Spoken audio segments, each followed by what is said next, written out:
Salut, c'est Brice et Vincent du restaurant du Café de la Paix. Aujourd'hui, c'est jour de marché à Valréas. Alors, on va voir nos amis fournisseurs et copains pour voir un petit peu, faire une petite recette très sympa.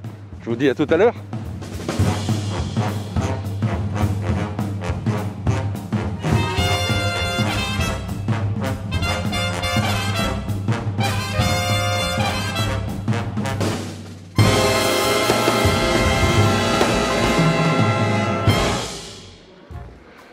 Alors là, on va aller chercher un petit peu de vin pour savoir comment on va composer notre recette autour du vin. On va aller voir David, Maison Julio. Salut. Oui, ça va et toi? Surtout. Donc du coup, moi j'aimerais 2 bouteilles de vin blanc. Oui. Forcément, on va rester chez les copains, tu vois, David Perron, chez l'Étoilé par exemple, et le Délicatesse de chez Sainte-Croix, Julien, c'est top. Donc ma Sainte-Croix, c'est bon, parfait. Biodynamie, amour de fruits. Moi ça me va parfait, nickel. Allez. C'est léger, c'est sur le fruit. Merci. Puis c'est pas comme si tu n'avais pas 2 ou 3 bouteilles ici, donc on va devoir revenir. Je te remercie. C'est parti, on va voir notre poissonnier. Bon courage. Ouais. Alors là, on est chez les amis Patrice et Isa, poissonnerie Olives à Valréas. Produits frais, Méditerranée, directement de la criée du Gros du Roi. Donc du coup, qu'est-ce que vous avez prévu pour nous alors? Qu'est-ce qu'on va faire? J'ai trouvé des beaux rougets. Et on fait ça. Allez, c'est parti. On n'aurait pas le temps de boire. C'est pas beau ça? Voilà. Et merci mon beau. Merci à toi. Oui. On va aller chez M. Charansol et Véronique. Comment tu vas? Ça va? Comment tu vas? Les patates douces. Prendre des Mona Lisa toutes simples, là ça ira très bien. Ça on va montrer un petit peu, ça va être sympa. Ouais. Pour les juste à l'huile d'olive, c'est le poivre. Ouais. Je fais une base de beurre blanc avec ma Sainte-Croix, poivronnade comme ça marche. Bisous. Ciao non. On a trouvé tout ce qu'il nous fallait pour aujourd'hui pour la recette du jour. Donc du coup, maintenant, rendez-vous en cuisine.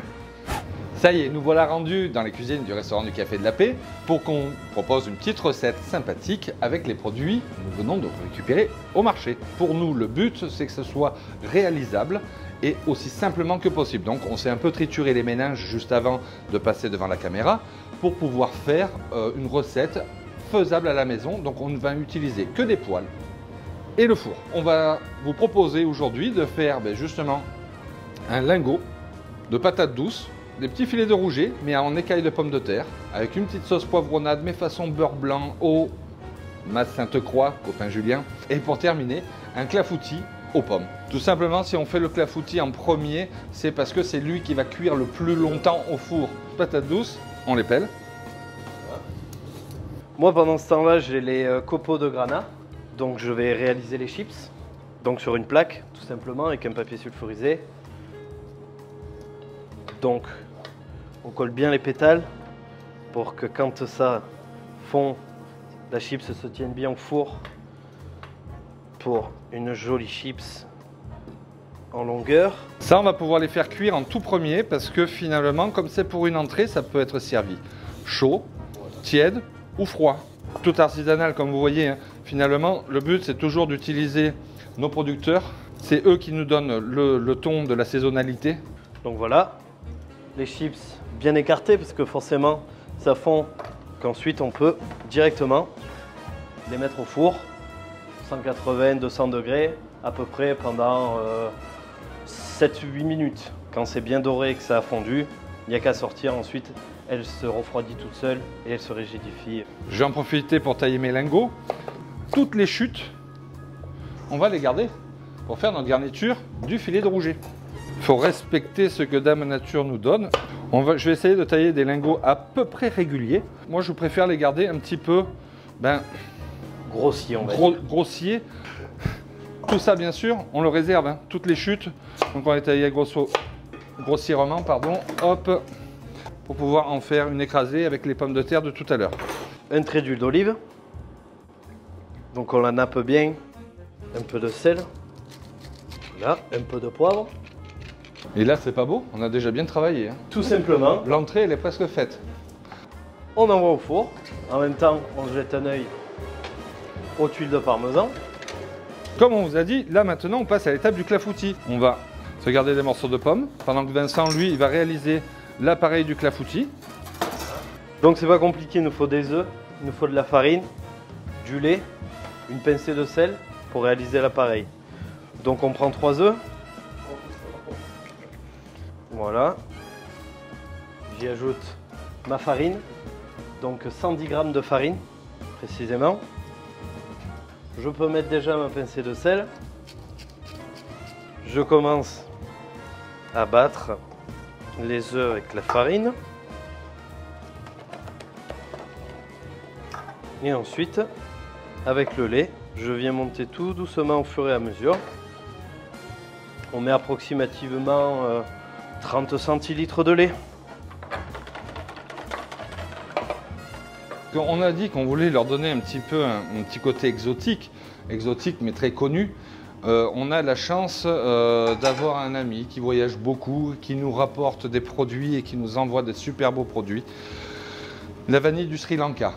C'est une vanille qui est très corsée. On n'est pas obligé d'utiliser la vanille du Sri Lanka, mais c'est un côté torréfié où ça ressemble presque là à du cacao tellement c'est puissant. On est entre les arômes de cacao, de café, etc. Ouais. On prend une, deux, on marque le goût. À 2, on va être. On est toujours généreux, hein, ça se voit. Hein. Donc voilà, on sépare en deux la gousse de vanille. On en garde tous les grains à l'intérieur, puisque comme c'est un produit noble et cher, ben, on essaye de ne rien perdre. On met la vanille dans la base. Personnellement, moi ce que je vous conseille, c'est que ça, on ne le jette jamais. Si vous avez une petite bouteille de rhum ou un alcool que vous voulez aromatiser à la vanille, vous mettez vos gousses dans 1 litre de rhum. Vous êtes fait un rhum vanillé, mais qui est fantastique. Là, du coup, on va être bon pour les chips de Grana Padano. Voilà. Donc là, on va les laisser refroidir. Ça, là, ils vont se saisir en refroidissant. C'est ce qui va leur donner le côté craquant, croquant. Là, on va mettre en place nos clafoutis. On va y intégrer quelques morceaux de pommes. On prend les pommes. On les dispose dans les 4 quelques-longs. Puis on va venir disposer donc l'appareil par-dessus.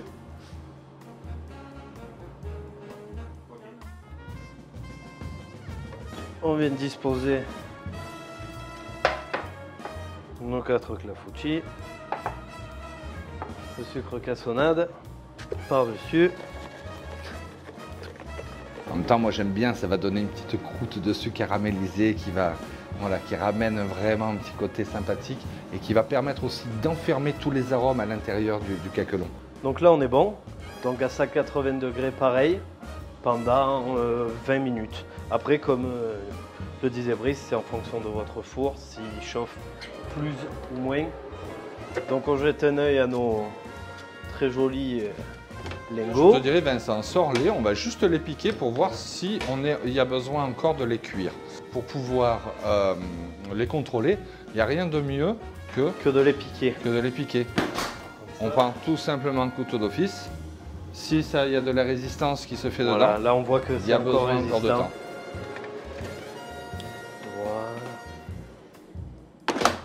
Au rouget et pommes de terre. On va faire les petits rougets qu'on est allé chercher ce matin chez Patrice et Isabelle. On va refaire des écailles en pommes de terre. Donc ça paraît bête, c'est une recette d'un maître à penser pour moi parce que c'est une recette de Monsieur Paul Bocuse. Là ici on prend la pomme de terre et c'est comme si on allait faire des fines tranches comme pour faire un gratin dauphinois. Donc les blanchir pour la pomme de terre, ça veut dire que tout simplement on fait un départ eau froide, on va mettre nos morceaux de pommes de terre dedans et ensuite, une fois que ça a commencé à bouillir, on laisse juste 1 minute quand l'eau bout. Le mieux, c'est peut-être même juste de mouiller par-dessus. Quand vous avez mis finalement vos petites rondelles comme ça, qu'on va avoir besoin pour faire ces écailles de poisson, le mieux, c'est de remettre un peu d'eau dessus, de mettre à frémir. Une fois que ça frémit, on arrête. Le but, c'est que ça reste quand même un petit peu ferme pour pouvoir justement dresser ça sur le rouget pour que justement on ait une jolie coloration, mais qu'en même temps le produit et la pomme de terre soient cuits en même temps.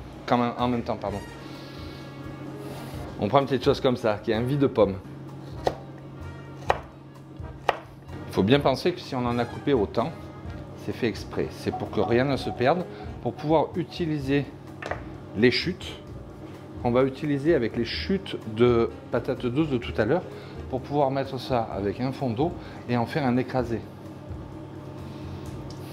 Je vais me permettre de récupérer la patate douce où on va tout mettre et on va peut-être même commencer à le mettre à réduire pour pouvoir faire l'écrasé.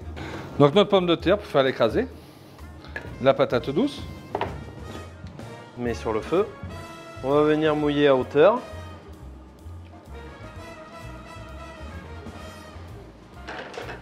Juste légèrement d'eau dedans. Pas trop, sinon après on va faire une soupe. Parce qu'on va faire une espèce, je dis bien une espèce de beurre blanc avec les magnifiques poivrons de ce matin de la ferme Charansol. Il faut essayer de les évider en retirant tous ces petits grains.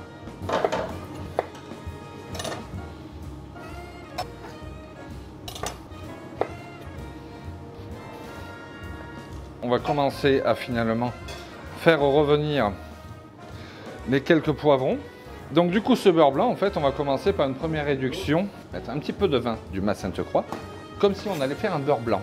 Un beurre blanc, normalement, ça se ferait au beurre, etc. Nous, on va tricher quelque peu. Là, nous, on va utiliser les poivrons, le vin blanc, première réduction. Les clafoutis sont prêts. Voilà. Magnifique. Donc là, vous voyez, on est déjà à 3-4 minutes de faire blanchir nos petites écailles.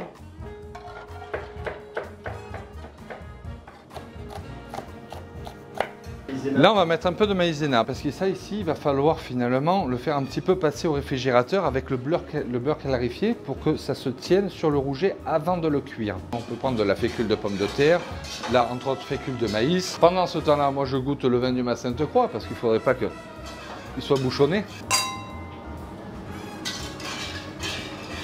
Là, en fait, on récupère l'eau avec le beurre clarifié.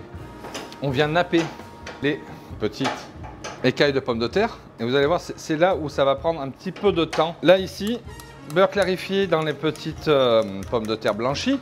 Vincent va verser un tout petit peu de fécule pour pouvoir finalement aider à la liaison au moment où ça devrait suffire. On prend nos poissons. Et on vient positionner comme ça.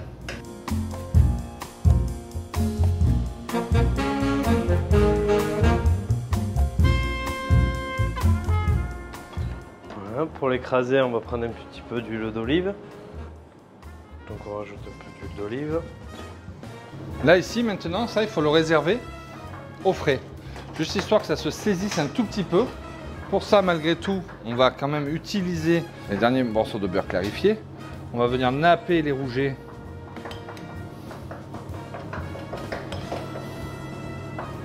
Et là, moi je vous conseille à peu près un quart d'heure au frigo, le temps que le beurre fige.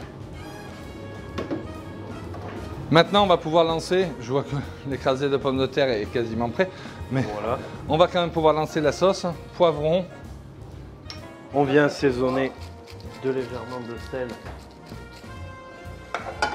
et de poivre notre écrasé. Si on veut qu'elle soit un peu plus riche, on peut y rajouter un soupçon de crème. Voilà, la texture est bonne. Là, je pense qu'on peut l'arrêter pour pouvoir la mettre à réchauffer tout à l'heure, dès qu'on en aura besoin. Exactement. Ici, maintenant, un peu d'huile d'olive. Oui. On va récupérer nos poivrons. On le mouille à hauteur avec un peu de vin blanc. Du Mas Sainte-Croix, toujours. On est à Valréas. On va faire la première réduction, comme ça. Et ensuite seulement, c'est là où on va rajouter un filet de crème. On assaisonnera ensuite, à voir selon la texture de la sauce qu'on veut. Plus on réduit, plus on va avoir quelque chose de compact. Si on veut laisser vraiment quelque chose de fluide, il suffit de stopper juste un petit peu avant. Le but de là, c'est de faire perdre l'alcool du vin blanc et de casser l'acidité. Du coup, nous avons aussi sorti les petits lingots de patates douces. Donc là, comme vous voyez, quand on plante et que le produit s'accroche plus au couteau, on est bon, c'est cuit. Donc là, pareil, on réserve pour l'instant de côté pour ensuite le dressage. Donc là, vous voyez, ça commence à frémir. Là, la réduction qui permet que là, on voit, les vapeurs d'alcool s'en vont. Vincent ne reste pas au-dessus, tu vas être ivre. On remet juste un filet de crème. Un filet, hein, à la maïté. La vinaigrette. On va faire une vinaigrette. Une vinaigrette, rien de plus simple. Mais on va faire, nous, une vinaigrette un petit peu particulière pour aller avec cette entrée. Pour ça, il nous faut de la moutarde à l'ancienne, un peu d'ail et de persil, du miel de lavande de Wilfried Petrella, et puis tout simplement un peu d'huile d'olive, du sel et du poivre. On commence avec un peu de sel au fond, un peu de poivre. On dispose de la moutarde, donc on en met pas mal. Elle soit dense, très épaisse. Un peu de vinaigre.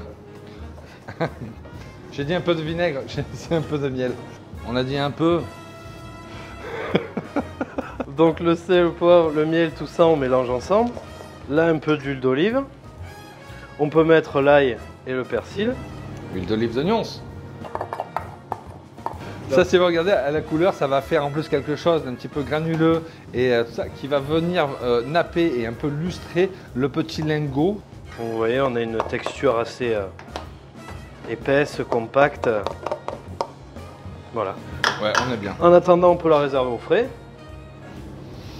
Et on en profite pour regarder où en sont nos rougets. Au bout de 15 minutes au frais, le beurre s'est légèrement figé. Donc c'est ce qui va nous permettre là de les mettre directement au four. Donc à 180 degrés. Pour la cuisson du rouget, 4-5 minutes. J'arrive comme un cheveu sur la soupe. Donc c'est... Ma chérie, c'est notre cobaye. Donc voilà, là on a sorti les rougets du four. Donc pour l'instant, on va les mettre là. On va réaliser nos chips de choucal. On va venir mettre notre lingot à l'intérieur pour l'entrée. Là, on vient y mettre de l'huile d'olive. Bien sûr. Et derrière, on vient assaisonner avec un peu de sel et de poivre. Et voilà. Et là, au four, 1 à 2 minutes maximum. Voilà. On a nos chips de chou. Notre petit lingot. Et on vient finalement lustrer. Moi, pour donner un peu de peps, j'adore remettre un petit trait de vinaigre balsamique qui a déjà réduit. Et puis la tuile de parmesan. Ça, c'est pour le côté croustillant. On prend notre écrasé de pommes de terre qu'on a gardé avec nos patates douces de tout à l'heure. On vient positionner notre filet de rouget, délicatement bien sûr.